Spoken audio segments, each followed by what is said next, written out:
Buenos días, chicos y chicas. Vamos a empezar hoy el tema 5. Ya sabéis que para vosotros va a ser el tema 6 de estructuras. Para el nivel segundo de eso, empezamos con el índice. Aquí tenemos primero una introducción. Dentro de la introducción vamos a definir lo que es la estructura. Vamos a ver materiales y estructuras, las funciones de una estructura y la clasificación de las estructuras. Pasaremos luego al punto 2, cargas y tipos de esfuerzos. Entre ellos tenemos la tracción, compresión, flexión, torsión, cizalladura o cortadura. En el punto 3 hablaremos de las propiedades básicas de las estructuras, que son la resistencia, rigidez, estabilidad y centro de gravedad. En el punto 4 hablaremos de los elementos de una estructura, como son los cimientos, la cimentación, los pilares, columnas, vigas, viguetas, zapatas, dintel, tirantes, arcos, bóvedas, cúpulas, contrafuerte, arco arbotante y perfiles. Y por último, en el punto 5 hablaremos de los tipos de estructuras artificiales. Entre ellas, estructuras masivas y adinteladas, estructuras abovedadas, estructuras entramadas, estructuras trianguladas, colgantes y estructuras laminares. Empezamos con el punto 1, la introducción. Una de las ramas de la ingeniería más apasionantes es el cálculo de estructuras. Calcular la resistencia máxima de una estructura utilizando la menor cantidad posible de material es todo un reto. Los puentes con estructura triangulada son un ejemplo de ello. Vamos a definir el concepto de estructura, pero antes vamos a ver una definición de fuerza. Una fuerza es todo aquello capaz de deformar un cuerpo o de modificar su estado de movimiento o reposo. A partir de esto definimos el concepto de estructura. Una estructura es el conjunto de elementos unidos entre sí capaces de soportar fuerzas externas y transmitirlas a los puntos de apoyo, que permiten mantener su tamaño y forma sin deformarse en exceso y cuyo fin es ser resistente y estable. Esas fuerzas externas que actúan sobre una estructura se llaman cargas. Las cargas pueden ser el peso propio de la estructura, el peso de los elementos que se colocan sobre ella, por ejemplo, ladrillos, tejas, baldosas, muebles, la fuerza del viento que empuja la estructura desde diferentes ángulos, el peso de la nieve que se acumula en los tejados y en las cubiertas. Y aquí nos faltaría también las cargas térmicas que se producen como consecuencia de la dilatación de los elementos estructurales y las cargas sísmicas debidas a terremotos y movimientos sísmicos. En el punto 1.2, materiales y estructuras. Los materiales tienen una gran importancia en las estructuras. Cada material tiene sus propias características y sus propiedades, como ya hemos visto, entre otras, pues la dureza, la resistencia mecánica, el peso propio, la densidad, etcétera, que los hacen apropiados para unos usos determinados. Según sea la función de la estructura, se debe buscar un equilibrio entre los materiales utilizados y el coste. Las estructuras deben ser lo más ligeras posibles y al mismo tiempo muy resistentes. Los principales materiales que se usan en la estructura son, pues, hormigón armado para edificios, viviendas, infraestructuras, puertos, aeropuertos. Aquí tenemos un edificio de hormigón armado. El acero, sobre todo para edificios de naves industriales, polideportivos, torres de alta tensión, torres de comunicaciones, vías férreas, puentes, aparcamientos, etc. La madera, que se utiliza en vivienda, en construcciones sencillas, invernaderos, buhardillas, cubiertas. El plástico, debido a su baja resistencia mecánica y mal comportamiento frente al calor y al fuego, los plásticos solo se usan en pequeñas estructuras como carcasas, soportes, recubrimientos y también en invernaderos, ¿no? Y luego tenemos los materiales cerámicos. Materiales cerámicos como ladrillos, tejas, bovedillas, se suelen utilizar en combinación con los anteriores. Se usan principalmente en fachadas, tabiques, cubiertas, forjados, etc. Casi nunca se utilizan como elementos resistentes, como pilares o vigas, ya que otros cumplen mejor esa función, aunque a veces se realizan también pilares de ladrillo y otros elementos decorativos. Aquí tenemos un ejemplo, la estación de Atocha con su fachada de ladrillo, ¿no? La piedra. Las estructuras con piedra se han utilizado con frecuencia desde la antigüedad para grandes construcciones como estructuras megalíticas, acueductos, vías de comunicación, puentes, pirámides, murallas, templos, anfiteatros, etcétera. Hoy día se han sustituido la piedra principalmente por el hormigón armado, ya que tiene mejores propiedades, pero aún se sigue utilizando con mucha frecuencia. Vamos a hablar ahora de las funciones de la estructura. Una estructura, por consiguiente, las principales funciones son las siguientes. Soportar pesos. El peso de los elementos sobre la estructura y el peso mismo del objeto y de la propia estructura, ¿no? Entonces, por ejemplo, los pilares de un puente, la estructura de un edificio. Todos esos elementos están diseñados para soportar no solo su propio peso, sino el peso de todos los elementos que los reciben, ¿no? Otra función principal de la estructura es resistir fuerzas externas. La pared de una presa, por ejemplo, o un dique soporta la fuerza del agua contenida en el embalse. Otra función, mantener la forma, evitar la deformación en exceso, claro, que pueden llevarle a la rotura. Las estructuras deben ser capaces de soportar peso y resistir fuerzas sin llegar a deformarse. Por ejemplo, los tirantes de un puente. Y al mismo tiempo también otra función sería servir de protección. El chasis de un automóvil protege a los pasajeros, la carcasa de un móvil protege los elementos electrónicos de su interior. Vamos a pasar al punto 1.4, donde clasificamos las estructuras según su origen en estructuras naturales, que son las de origen natural, animal, por ejemplo, nidos de aves, presas de castores, colonias de corales, colmenas y avisperos, túneles de los topos, ratones, huevos de aves, caparazones, y hay otras de origen vegetal como son troncos, ramas de árboles, arbustos, tallos de plantas, y origen geológico como cuevas y montañas.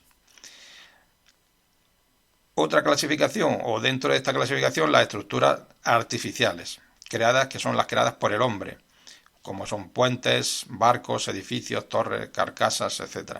Estudiaremos estas estructuras en un apartado posterior, ya que son las que nos interesa conocer, ¿no? Por los elementos arquitectónicos que nos facilitan su estudio. Vamos a hablar ahora, en el punto 2, de las cargas y los tipos de esfuerzos en las estructuras. Este es un elemento importante dentro del tema. Hay que conocer estos elementos, estos tipos de esfuerzos. Por tanto, decimos que las fuerzas externas que actúan sobre una estructura se denominan cargas. Las cargas que soportan la estructura generan fuerzas internas en la propia estructura, que son tensiones, que tienden a deformarlas y romperlas. A esas fuerzas internas deformantes producidas por las cargas se les llama esfuerzos. Se denomina, por tanto, esfuerzo a la tensión interna que experimentan todos los cuerpos sometidos a la acción de una o varias fuerzas externas. Los tipos de esfuerzo más importantes vistos en el tema de los materiales son tracción, compresión, flexión, torsión y cizalla. Vamos a repasarlos. La tracción. Para la mecánica y la ingeniería, la tracción es el esfuerzo al que se somete un objeto cuando hay dos fuerzas opuestas y de sentido contrario que tienden a, alargarlo o estirarlo. Dicho esfuerzo entra en el grupo de los internos o de sección, una magnitud física que se usa para calcular piezas prismáticas como pilares y vigas, láminas y placas. Aquí en la imagen pues tenéis un ejemplo, ¿no? Dos chicos, un chico y una chica, tirando cada uno con fuerzas opuestas de una barra. El efecto que se produce es el alargamiento y la disminución de la sección de esa barra. Otro esfuerzo es la compresión. Es el esfuerzo al que se somete a una pieza u objeto mediante dos fuerzas opuestas y de sentido contrario, pero que tienden en este caso a aplastar o a comprimir el objeto. El resultado de esta deformación que se produce en la pieza es un acortamiento de su longitud y un aumento de la sección, por lo tanto, sobre todo en el centro de la pieza. Aquí en esta imagen tenéis el efecto de la compresión. Dos fuerzas opuestas que tienden a comprimir, a acortar ese objeto, esa barra. Otro esfuerzo es la flexión. La flexión se produce cuando tenemos una pieza prismática apoyada en sus dos extremos y se le somete a una fuerza situada en el centro de la pieza y perpendicular al eje principal de la pieza. El eje principal de la pieza es el eje longitudinal. Tenemos aquí estos dos puntos de apoyo y esa fuerza actúa verticalmente en el centro. El efecto o deformación que se produce es que la pieza tiende a doblarse o curvarse, principalmente en la zona donde se aplica la fuerza, es decir, en el centro. Las secciones de la pieza se mantienen, pero experimentan un ligero giro. Estas son las secciones, estas líneas punteadas experimentan un ligero giro. Pasamos a la torsión. La torsión se produce cuando sobre los extremos de un objeto se aplican dos fuerzas de giro con sentidos opuestos que tienden a retorcer sobre su eje principal a la pieza u objeto. El efecto o deformación que se produce es la deformación de las diferentes secciones de la pieza que giran sobre sí mismas. También se produce un acortamiento de la pieza en su longitud y una variación de las secciones, disminuyendo en una zona y aumentando en otras zonas de la pieza. Aquí lo veis, ¿no? Por ejemplo, cuando estrujamos una toalla o un trapo para extraer el agua, ¿no? Pues la retorcemos en sus extremos, produciendo ese efecto de torsión. La cizalla o cortadura sería el último tipo de esfuerzo que vamos a estudiar en este apartado y que se produce cuando sobre la pieza se aplican sobre la misma sección dos fuerzas iguales y de sentido contrario que tienden a cortar o separar esas dos secciones de la pieza que estaban unidas. Es el caso típico de unas tijeras o una cizalla, ¿no? Aquí tenemos una pieza prismática que se ve sometida por la parte superior a una fuerza y por la parte inferior a otra fuerza de sentido contrario, prácticamente en la misma sección, que lo que tiende es a separar esas dos secciones, a cortar la pieza. Bien, pasamos al punto 3, las propiedades básicas de las estructuras. Para que una estructura realice correctamente sus funciones, pues ha de ser, en primer lugar, resistente, es decir, soportar las tensiones a las que se ve sometida sin romperse. La resistencia de la estructura depende de la forma de dicha estructura, del tipo de material, acero, hormigón, madera, papel, y de la cantidad de material. Además, también debe ser estable, mantenerse en su posición original sin desmoronarse o caerse al verse sometida a esos esfuerzos. La estabilidad está relacionada claramente con el centro de gravedad o punto en el que podemos representar todo el peso del objeto. Bueno, vamos a ver un poquito lo que es el centro de gravedad en este apartado. A ver si lo podemos poner un poquito por aquí. Bien. El centro de gravedad de un objeto es el punto teórico en el que tendría que estar concentrada toda su masa para poder considerarlo de forma simplificada como un objeto sin dimensión, es decir, como un punto, ¿no? Es el punto en el que se aplicaría la fuerza de la gravedad, como resultante de la fuerza de gravedad que actúan sobre las distintas partículas que componen ese cuerpo. Es decir, en ese punto, si nosotros tenemos una lámina o un cartón y ponemos el dedo sobre ese centro de gravedad, se mantiene completamente en equilibrio. Por ejemplo, si quieres mantener en equilibrio el bolígrafo también sobre un dedo, debes encontrar su centro de gravedad para que el bolígrafo no se incline hacia ningún lado. Igual ocurre con una carpeta, una hoja, etc. También hemos dicho que esa estructura, otra propiedad que debe tener, debe ser rígida. Es decir, que no se deforme ante los esfuerzos a los que se ve sometida. Una cosa es la estabilidad, que mantenga la posición que tiene, y otra cosa es la forma, que mantenga la forma. La forma de una estructura está íntimamente relacionada con la rigidez. Así, cuanto más canto tenga una viga, mayor será su rigidez. Hablamos de canto cuando queremos decir sección. Para aumentar la rigidez de la estructura se puede recurrir a una técnica denominada triangulación. Vamos a ver esto con un poquito más de detalle. Una estructura con forma de polígono distinta al triángulo, por ejemplo un cuadrado, lo tenéis aquí en la figura A, se deformará al aplicarle una fuerza. De esta forma, si le aplicamos una fuerza en este nudo, el cuadrado se deforma en forma de rombo, perdiendo su forma original, ¿no? La del cuadrado. En cambio, el triángulo es un polígono que no se deforma, cuando se le aplica una fuerza. Por consiguiente, se pueden obtener estructuras rígidas, haciendo que los elementos estructurales formen triángulos indeformables, tal y como sucede aquí en la figura C.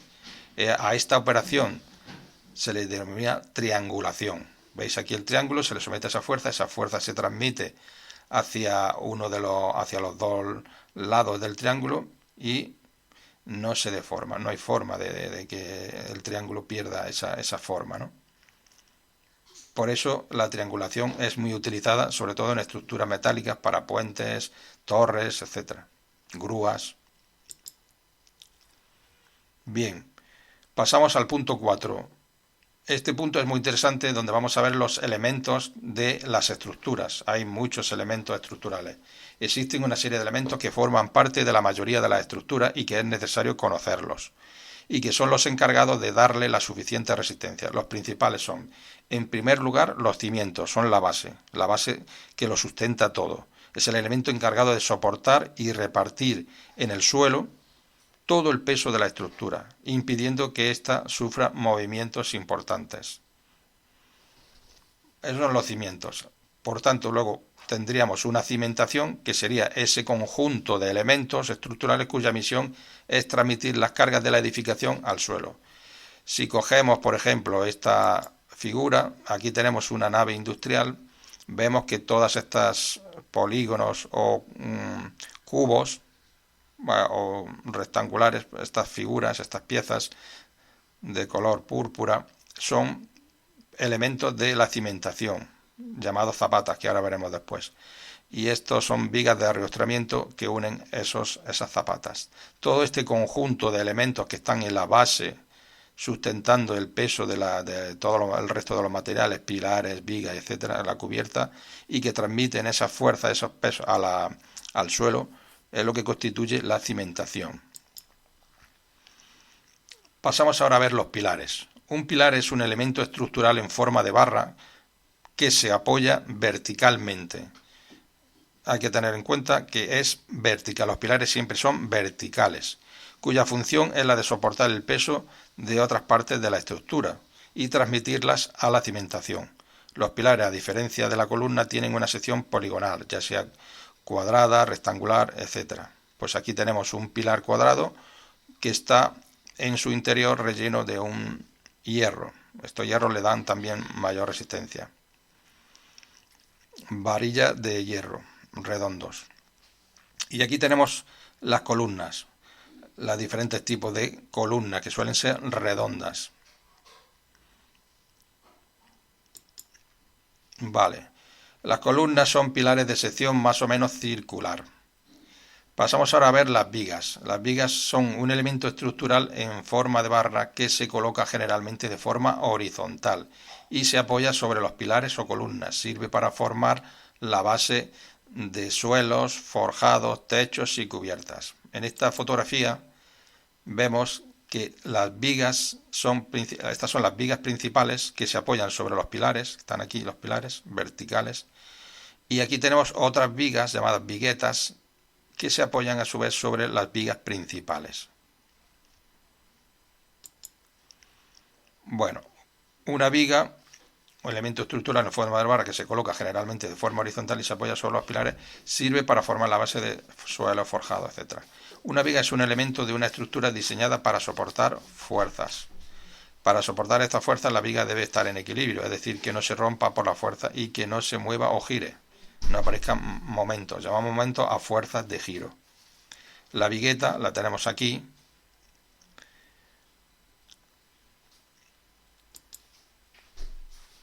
Es un elemento estructural en forma de barra. Estas son las viguetas, estas forma de barras, que se colocan horizontalmente y se apoyan sobre las vigas. La diferencia con las vigas es que las vigas se apoyan en los pilares o columnas y las viguetas suelen ser más pequeñas y se apoyan sobre las vigas. Sirven para rellenar los huecos de un forjado, un suelo o un techo y permitir la colocación de bovedillas. Las bovedillas son estos elementos estructurales que sirven para rellenar esos huecos entre las viguetas y formar lo que es un forjado o un suelo. Veamos ahora las zapatas. Las zapatas es un tipo de cimentación superficial normalmente aislada, que puede ser empleada en terrenos razonablemente homogéneos y de resistencias a compresiones medias o altas. Consisten en un ancho prisma de hormigón, también llamado concreto, situado bajo los pilares de la estructura. Su función es transmitir al terreno las tensiones a que está sometida el resto de la estructura y anclarla. Es decir, son estos elementos de apoyo en los que se apoyan los pilares o columnas. Vamos a ver con más detalle. Zapatas aisladas. Elemento estructural de concreto o de hormigón armado, cuya función es la de recibir las cargas provenientes de la columna de menor área y transmitirlas al terreno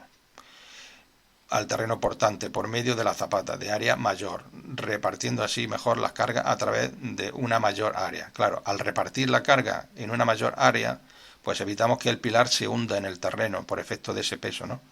Entonces, este elemento es de una importancia fundamental. Otro elemento de las estructuras es el dintel. Se denomina dintel a un elemento horizontal que se encuentra en la parte superior de ventanas, puertas y otras aberturas, que se apoya sobre otros elementos como pilares, muros o tabiques y cuya función es resistir las cargas de los elementos que se van a situar por encima de ellos. Los extremos del dintel se apoyan sobre jambas o pilares, que son las piezas verticales ubicadas a los lados de la ventana o la puerta. Estos pueden ser pilares o pueden ser muros de tabiques de ladrillo. Y aquí ponemos una pieza, una viga, que nos va a servir, por ejemplo, para seguir colocando aquí más ladrillo encima del dintel y permitirnos hacer un hueco, una puerta, una ventana, etcétera. Pasamos ahora a los tirantes. Elementos constructivos generalmente son cables de acero que funcionan a tracción y compresión y forman parte de una estructura con diferentes elementos. También es una pieza horizontal de refuerzo de la techumbre que enlaza los pares. En los puentes atirantados son los principales elementos que sujetan la plataforma del puente. Aquí, por ejemplo, tenemos un puente con tirantes, tenemos los pilares, los apoyos principales, y en estos cables que van de un apoyo a otro, vamos colocando estos tirantes verticales, que son los que van a sujetar la plataforma, el tablero o puente por donde van a circular los vehículos. Pasamos al arco. El arco es un elemento arquitectónico que permite sustentar el peso de la construcción sobre un hueco o muro. El arco está formado por un conjunto de piezas llamadas dovelas que cubren en forma de cuña el vano en el muro, de forma que la presión se descarga hacia los extremos y cae sobre los muros laterales. Es decir, el arco está formado por una serie de piezas prismáticas colocadas una junto a otra y que reparten las cargas hacia los laterales. Es decir, la carga se transmite verticalmente en el centro. Esta sería lo que se llama la piedra angular, la piedra clave, que es la que reparte esa fuerza al resto de las piezas laterales, y a su vez estas la transmiten a los apoyos. Aquí habría pilares o muros de carga. Pasamos ahora a ver la bóveda, un elemento muy interesante. La bóveda es una cubierta curva que se apoya en muros, la tenéis aquí, o pilares o columnas. Es la resultante teórica de la proyección o movimiento del arco. Imaginaros que nosotros este arco lo desplazamos horizontalmente. Pues obtendríamos, fijaros aquí, esta multitud de arcos unidos unos juntos a otros formarían lo que es una bóveda. Es la resultante teórica de la proyección o movimiento del arco desplazándose sobre su plano principal. El plano principal del arco sería el plano vertical, este plano que une todo, que abarca todo ese arco, ¿no? Las hay de muchos tipos. Es un elemento estructural superficial generalmente elaborado en mampostería o fábrica, eso quiere decir piezas de cerámicas, en el que sus piezas y componentes trabajan a compresión. La bóveda sirve como cubierta o como elemento de techo de una construcción.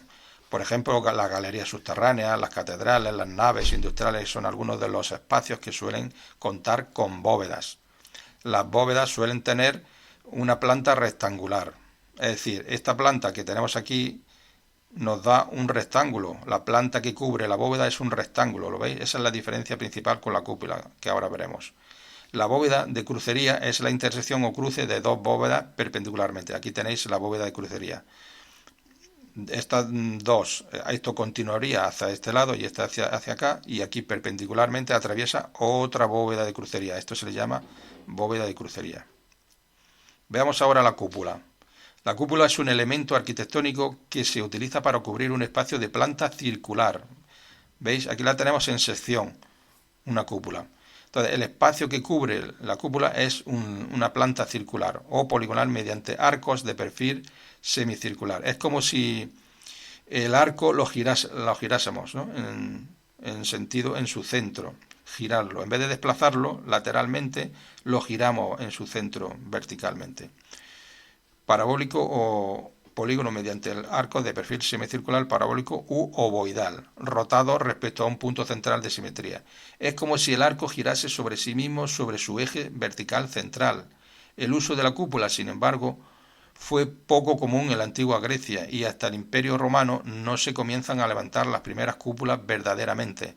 Las cúpulas se utilizan en grandes catedrales, basílicas, templos, panteones, palacios, etc.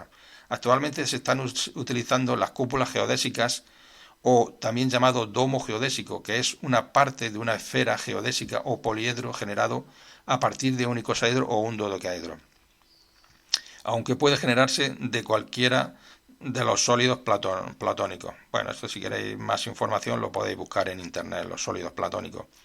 La cúpula geodésica se forma con la unión de numerosos elementos o perfiles metálicos en forma de triángulos unidos mediante nudos formando una malla esférica.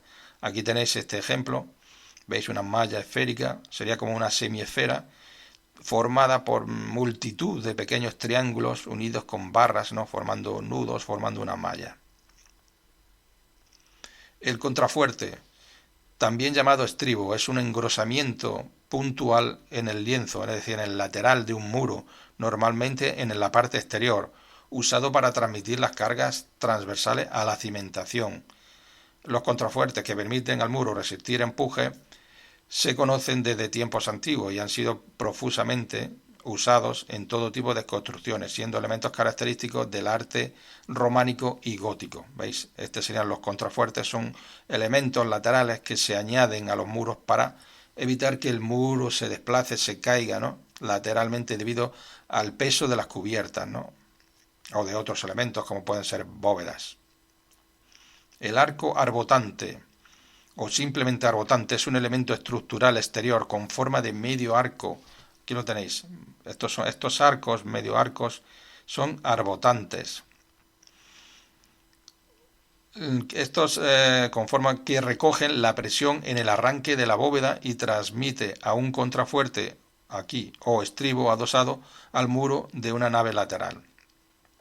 El arbotante es un elemento característico de la arquitectura gótica junto con el arco apuntado y la bóveda de crucería.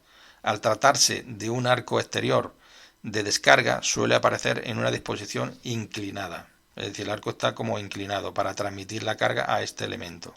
Este elemento estructural exterior se empleó por primera vez en el siglo XII a instancias de la construcción de la nave central de la Catedral de Nuestra Señora de París, es decir, Notre Dame, la catedral más antigua representante del estilo gótico, con la clara misión de reforzar su bóveda de ojivas.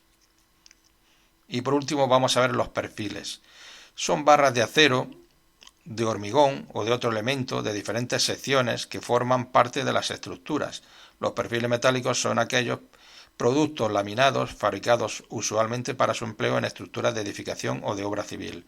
Los perfiles permiten construir estructuras ligeras y resistentes y económicas. Los perfiles pueden ser abiertos o cerrados, huecos o macizos. Entonces distinguimos. Entre los perfiles abiertos tenemos el perfil T, que sería, aquí no aparece el perfil T, pero sería una forma de T. Doble T sería este o este perfil. Doble T, también llamado IPE.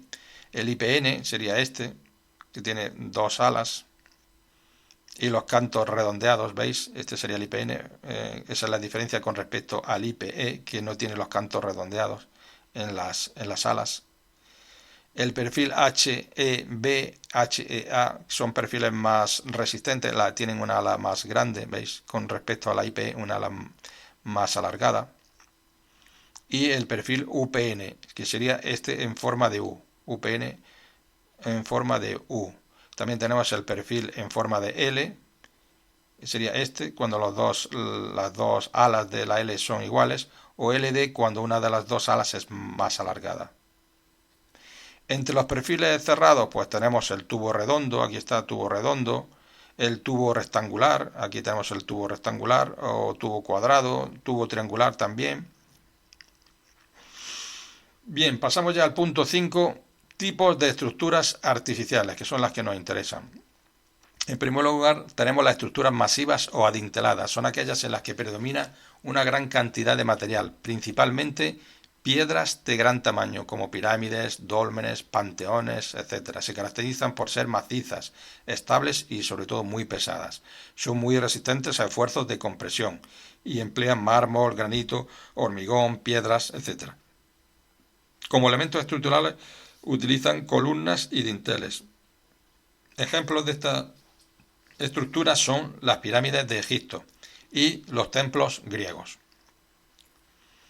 Las estructuras abovedadas son aquellas en las que predominan los arcos, bóvedas y cúpulas como elementos de soporte y sujeción. Estas estructuras permiten cubrir espacios mayores y aumentar los huecos entre los elementos de soporte como pilares y columnas. Es decir, con las estructuras abovedadas lo que se consiguió fue aumentar ese espacio interior para dedicarlo, en el caso de los templos, al rezo, ¿no? A ubicar allí personas y espacios para realizar actividades cotidianas, ¿no? Después tenemos las estructuras entramadas, que serían estas. Están formadas por un conjunto de perfiles de diferentes materiales que se entrecruzan entre sí formando mallas o entramados. Los elementos estructurales que se utilizan son principalmente pilares, vigas, viguetas, forjados, cimentaciones, etc. Las estructuras entramadas o rectangulares o reticulares, se utilizan para construir edificios y viviendas. Están formadas por barras verticales, horizontales de hormigón o acero unidas entre sí. Las barras verticales soportan esfuerzos de compresión y cizalla o corte, y las horizontales de flexión y compresión. Estos grandes edificios están formados por ese tipo de estructuras entramadas. Las estructuras trianguladas, el ejemplo más característico sería la Torre Eiffel, que la tenemos aquí. Están formadas por la unión de perfiles formando triángulos constituyendo redes planas o espaciales. Son estructuras formadas por elementos lineales de poca sección denominados barras que crean superficies estructurales planas o tridimensionales mediante la repetición de formas trianguladas o triangulares que ya hemos visto. La Torre Eiffel es una de las construcciones más representativas de este tipo de estructuras. Las estructuras colgantes, aquí tenemos por ejemplo el puente, el Golden Gate de San Francisco, son aquellas formadas sustentadas por cables o tensores y otros elementos de soportes como grandes pilares. Se basan en el empleo de elementos tipo cable o cuerda, denominados tirantes, que funcionan únicamente a tracción y sirven para sustentar otros elementos. Es la estructura típica de los puentes colgantes. Y por último tenemos las estructuras laminares, que pueden considerarse como la forma material tomada por una envoltura de un volumen limitado por una superficie curva. ¿Veis aquí un ejemplo? Esto está en Sydney, en Australia. Son superficies delgadas, curvas de pequeño espesor, comparado con las dimensiones globales de la estructura, que resisten por su forma las cargas de peso propio y las cargas exteriores. Bien, pues con esto terminamos el tema. Aquí tenéis un enlace también al tema completo, también podéis utilizar el libro. Aquí también os pongo una presentación del tema 5 en Slide Player, y a continuación os pondré este vídeo también para que podáis verlo y repasarlo y tomar notas. Bien, pues saludos, espero que continuéis bien. Muchas gracias por vuestra atención y nos vemos en el próximo vídeo. Hasta la próxima.